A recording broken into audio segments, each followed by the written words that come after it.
Et l'invité ce matin, François Ruffin, député La France Insoumise, Picardie de Boula-Somme. Oui, bonjour François Ruffin. Bonjour. Et auteur en fait de ce livre aussi. Je vous écris du front de la Somme aux éditions Les Liens qui libèrent. Je le signale en fait au passage. Alors, nous allons aborder beaucoup de sujets. Le 49.3 répétition, les motions de censure, un titre de séjour sur les secteurs de métier, attention, les hôpitaux, les aides à domicile, la rénovation thermique. Voilà quelques... pour 1h30, 2 heures. Alors, non mais voilà, c'est ça. Hein, donc on se retrouve tout à l'heure à 10h.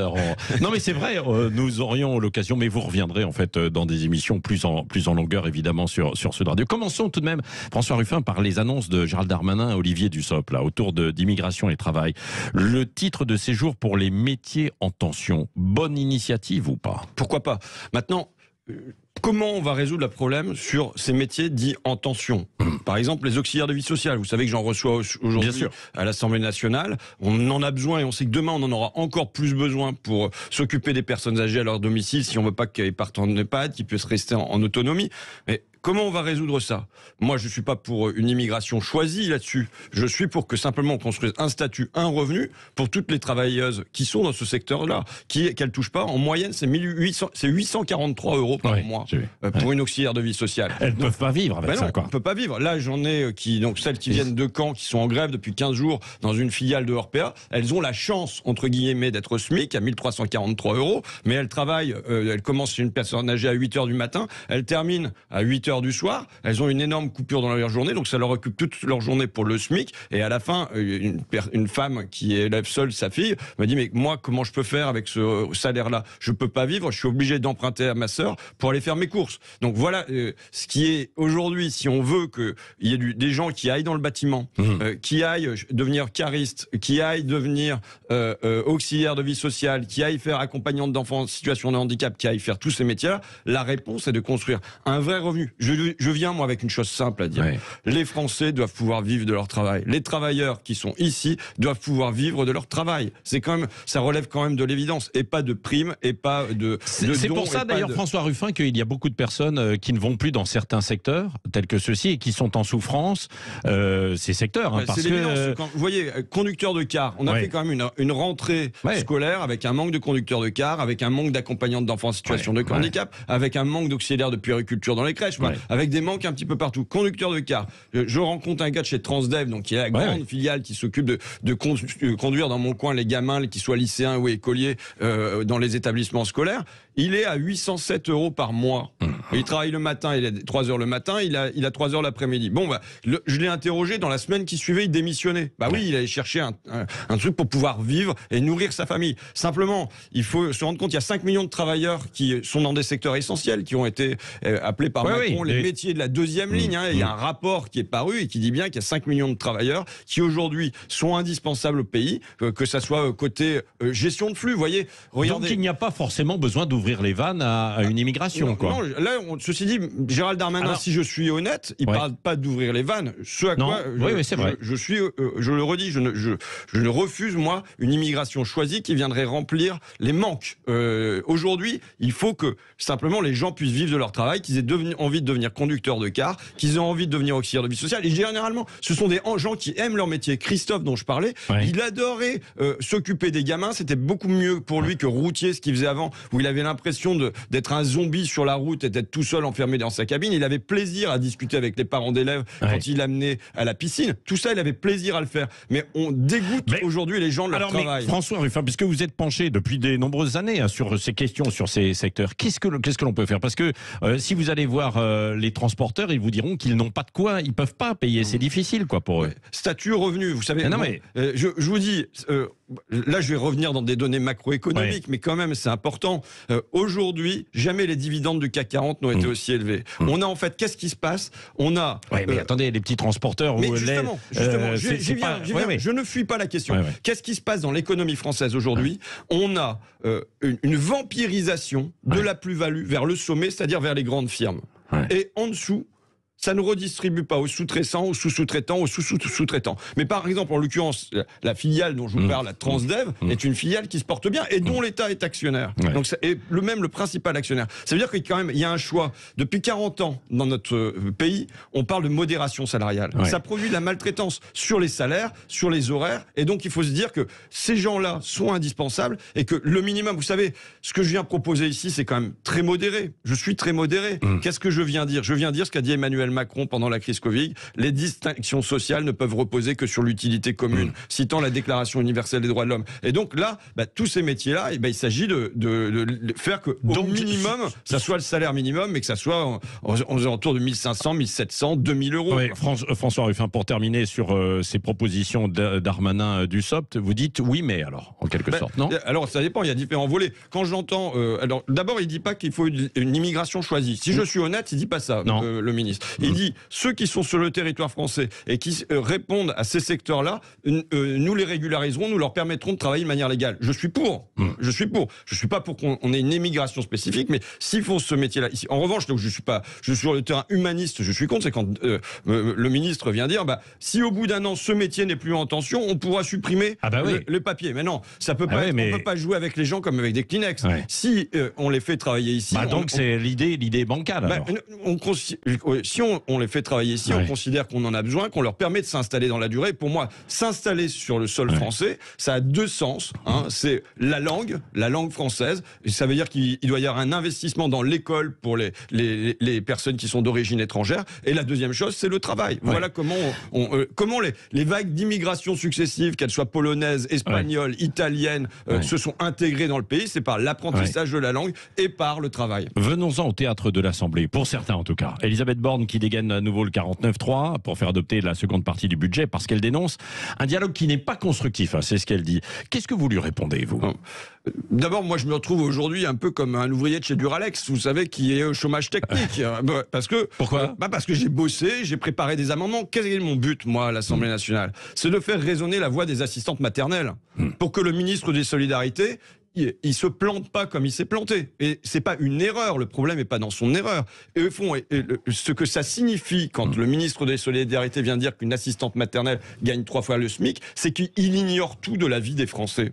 Ils ignorent tout de la vie des Français. On a un discours politique qui est aujourd'hui une fiction, qui est en déconnexion avec la vie réelle des Français. Qu'est-ce que je viens faire, moi? Quel est mon boulot? C'est de venir recueillir la parole des accompagnantes d'enfants en situation de handicap, des caristes, des manutentionnaires, et de venir leur porter ça dans l'hémicycle et de demander au ministre quelles sont les réponses. Et je ne vais pas avoir cette interpellation-là. Donc personnellement, j'en suis Parce qu'il ne va pas y avoir de débat, quoi. Il ne va pas y avoir de débat. Hier, il n'y aura pas même de débat sur l'agriculture. Vous voyez, on a vu les bassines qui se sont déroulées on va en parler. Ce week-end. Mais là, le débat s'arrête. Il n'y a pas de débat sur quelle agriculture on veut dans notre pays. Et quant aux amendements qui ont été votés lundi soir sur la rénovation thermique, je considère, moi, que ce sont des amendements historiques. C'est la première fois que cette Assemblée, à travers ces amendements, a pris au sérieux le défi climatique qu'on a en face de nous. Quelle est la situation? Les 12 milliards donc, qui ont été adoptés contre l'avis du gouvernement. Après, on verra si ce sera retenu ou pas. Ça ne sera pas retenu. Je veux dire, on n'est pas ça là pour dépend. des illusions. Non. Ils vous ont dit oui. Alors, ils vous répondent aussi, mais vous jonglez avec les milliards. On ne peut pas jongler avec les milliards. Eux, ils jonglent avec les milliards. Vous savez, quand ils suppriment 7 milliards d'euros sur la contribution sur la valeur ajoutée des entreprises, qui va être un nouveau cadeau aux plus riches de ce pays, ils vont distribuer 54 milliards d'euros pour un truc qui s'appelle France 2030. On ne va pas avoir de débat sur... Je m'excuse, mais... Pour moi, c'est important. On ne va pas avoir de débat. 54 milliards d'euros. Qu'est-ce qu'on en fait? On n'a pas de débat là-dessus. Eux, c'est des geeks. Ils vont donner ça aux startups. Ils vont donner ça à Total. On ne va même pas contrôler. Ça crée de l'emploi aussi. Non, je conteste d'abord. Et je pense que qu'est-ce que les Français veulent pour la France de 2030? Est-ce qu'ils veulent du numérique? Est-ce qu'ils veulent de la génétique? Est-ce qu'ils veulent de la robotique? Ou est-ce qu'ils veulent des trains qui arrivent à l'heure? Est-ce qu'ils veulent des auxiliaires de vie? Vous devez avoir quand même aussi de la robotique, de la génétique, etc. Sinon, vous êtes dépassé notamment par les Chinois et d'autres. Et beaucoup d'autres. François Ruffin, il faut voir la réalité en face. Vous avez connu en fait la bataille en fait de certaines usines en fait dans votre région. Pourquoi? C'est parce que évidemment beaucoup d'emplois ont été créés ailleurs. C'est aussi un peu le sujet quand même. Très bien, mais c'est pas pour des raisons d'avancée technologique qu'ils sont partis ailleurs. Quand vous avez un coût, non, pas du tout. Attendez, pas du tout.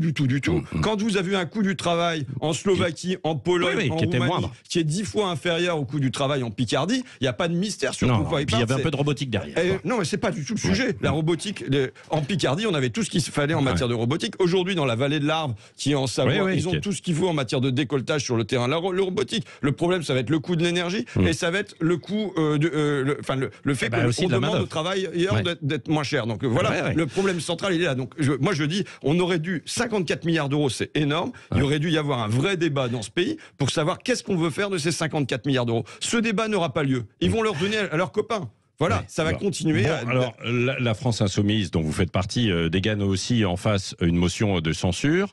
On attend de voir ce que va faire le Rassemblement national. Quelle est votre position par rapport à ça, justement, le Rassemblement national qui vient avec vous sur certains textes? Vous savez, je considère que c'est pas mon sujet. Enfin, voilà. Moi, non, mais vous êtes à l'Assemblée, vous êtes député. Je suis pas, je vais vous le dire.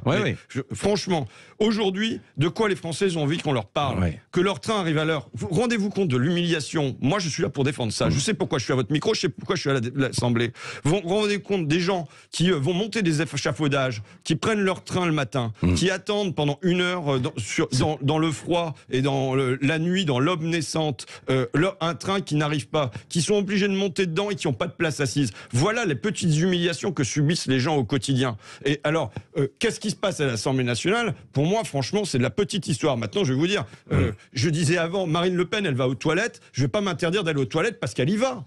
Voilà, vous voyez, comprenez ce que je veux dire? Moi, donc ce n'est pas de la connivence. Mais non, mais moi parce que certains dénoncent une forme de connivence entre Mélenchon et Marine Le Pen. Ma conviction, c'est que le gouvernement ne devrait pas s'asseoir comme ça sur l'Assemblée nationale. Il n'a pas de majorité à l'Assemblée nationale. Nous n'en avons pas non plus. Moi, je tiens à dire la vérité. Je viens pas faire le fanfaron en disant on est les meilleurs, on est les plus forts, c'est nous qui sommes majoritaires. C'est pas vrai. Il n'y a pas de majorité aujourd'hui à l'Assemblée, mais il n'y en a pas non plus dans le pays. Mais ça veut dire qu'il faut traiter les Français dans ce cadre-là avec délicatesse, avec de l'apaisement, avec une volonté d'union nationale qui suppose aussi de la justice sociale. Et c'est pas aujourd'hui dans les plans du gouvernement. Donc c'est normal qu'on dépose des motions de censure quand on pense qu'il y a des amendements historiques qui devraient être préservés et qui vont s'asseoir dessus. Maintenant, vote qui veut. Mais moi, je défends. Nous sommes là pour défendre nos convictions. Et voilà, c'est tout. De toute façon, vous savez, on sait très bien que la motion de censure, elle va pas passer. Voilà. Donc bon, c'est pas le. C'est du théâtre. Alors. Non, c'est pas du théâtre. Qu'est-ce qu'on fait quand on pense qu'il y a des amendements positifs pour les Français sur le train, sur les auxiliaires de vie, sur les accompagnantes d'enfants en situation de handicap, qu'il y a tout ça à défendre et que le lieu pour défendre ça nous est fermé. C'est quand même une fermeture. Qu'est-ce qu'on fait? On utilise les armes qu'on a à notre disposition, quand bien même elles sont pas à la hauteur des enjeux. Oui, François Ruffin, on va pas revenir en détail sur l'hôpital, mais tout de même d'un mot. Est-ce qu'il faudrait réintégrer, par exemple, les soignants non vaccinés? Moi, j'y suis favorable. Oui, mais depuis longtemps, je dis qu'il. Mais là, dire. Vous voyez, la situation de l'hôpital, vous connaissez le jeu des chaises musicales, où on joue la musique s'arrête et chacun doit trouver sa chaise, il en manque une. Là, on a l'impression de jouer aux couveuses médicales. C'est-à-dire des bébés qui ont 1 semaine, 2-3 semaines, qu'on va envoyer à Lille, qu'on va envoyer à Reims, qu'on va envoyer à Orléans sur la pédiatrie. Il y a eu 400 millions de débloqués là, hier. On débloque des enveloppes. Vous voyez, c'est des enveloppes qui sont débloquées. On se croirait dans des films où il y a des truands qui passent distribuer des enveloppes. Mais non, c'est ça. Non, ce qu'il nous faut, c'est un vrai budget. Que dit là le budget? Que dit le budget de la sécurité sociale qu'on n'a pas voté puisqu'il y a eu un 49.3 pour pas vraiment avoir de débat là-dessus? Il dit 3,7% d'augmentation. L'inflation, elle est à 6-7%. Ça veut dire quoi? Donc ça sera insuffisant, quoi. Mais non, c'est pas insuffisant. Ça veut dire qu'en vérité, on demande cette année à l'hôpital, dont Emmanuel Macron disait pourtant qu'il faudrait un grand plan d'urgence pour l'hôpital, qu'il faudrait un plan massif à l'hôpital, que je ne veux pas laisser tomber l'hôpital, que ce sont des gens héroïques, qu'il faut un changement de logique complet pour l'hôpital, etc. C'est une vraie déclaration que je viens de vous citer. Eh bien, on décide en plein cœur de cette crise-là, de faire quoi? De leur couper 2 ou 3%. Ça veut dire quoi? Ça veut dire des lits en moins. Ça veut dire des soignants en moins. Ça veut dire du temps en moins pour s'occuper des gens. Ça veut dire que, alors qu'ils sont là avec leurs larmes de crocodile à dire « Oh, comme c'est triste d'envoyer des bébés à l'autre bout de la France, on va vraiment en prendre soin et tout ça », le budget qu'ils imposent est un budget qui aggrave ça. Dernière question, il nous reste un peu plus d'une minute. J'ai décidé de devenir calme, mais vous voyez, j'y arrive pas tous les matins. Non, mais si. Éco-terrorisme pour Darmanin. Éco-vandalisme, dit la ministre de la Culture. Est-ce que quelle est votre position, vous? Est-ce qu'il faut une écologie de combat, comme Sandrine Rousseau le dit? alors il y a deux choses. Moi, je suis pas favorable à la violence. De manière générale, je pense que la violence, au fond, elle se retourne contre ceux qui l'utilisent. Donc, je suis pas favorable à la violence. En revanche, l'illégalité est autre chose. Tous nos droits ont avancé par de l'illégalité. Il n'y aurait pas de droit de vote des femmes s'il n'y avait pas eu des actions illégales des femmes. On n'aurait pas de congés payés s'il n'y avait pas eu des occupations illégales des usines. Voilà, tout s'est fait par. Ça passe par du militantisme. Il faut militer, il faut aller de l'avant. Maintenant, je pense que il y a autre chose qui se joue et qui est le truc grave qui rejoint la rénovation thermique. On a une crise du vivant. Ouais. On a, pendant ma génération, en 40 ans, on a un tiers des oiseaux qui ont disparu. On a 2 tiers des vertébrés qui ont disparu. On a 90% des lombrics, je suis très attaché aux vers de terre, qui ont disparu. C'est vrai. Donc, ça veut dire que on a une destruction massive du vivant dans les airs, sur terre et même sous terre. Ouais. Et que répond l'État à ça? Il y a le Haut Conseil pour le climat a dit que la transition environnementale n'est pas amorcée en France. Il y a des condamnations pour inaction climatique. Et au fond, là, il y a une exigence de faire face aux grands défis climatiques. L'État n'est pas à la hauteur du tout face à ça. Et donc, moi, je souhaiterais qu'à la place qu'on ait des actions illégales, voire violentes, qu'on ait une réponse des institutions qui nous montrent comment, sur l'agriculture par exemple. Vous savez, je disais dans Le Monde, là, le maïs, c'est 1 litre d'eau sur 4 en France, au total, qui est consommé. Donc il faut par la changer culture en du maïs. fait aussi ça veut dire nos modes de production. On doit se demander, est-ce que c'est par plus de technologie qu'on va s'en sortir, par des méga bassines, par toujours de plus grands projets, ou bien est-ce que c'est par des changements dans la société, et notamment là des changements de culture. Est-ce que l'agriculture, elle doit produire pour les villes qui sont alentours? Est-ce qu'elle doit produire pour l'autonomie alimentaire du pays, ou est-ce qu'elle doit produire pour exporter à l'autre bout du monde? Merci, merci François Ruffin. Ah bah oui, mais on est rattrapé. Mais vous reviendrez avec la Nouvelle-Zélande, les grands déménagements du monde, on fait faire 19 000 François kilomètres en Ruffin. moto.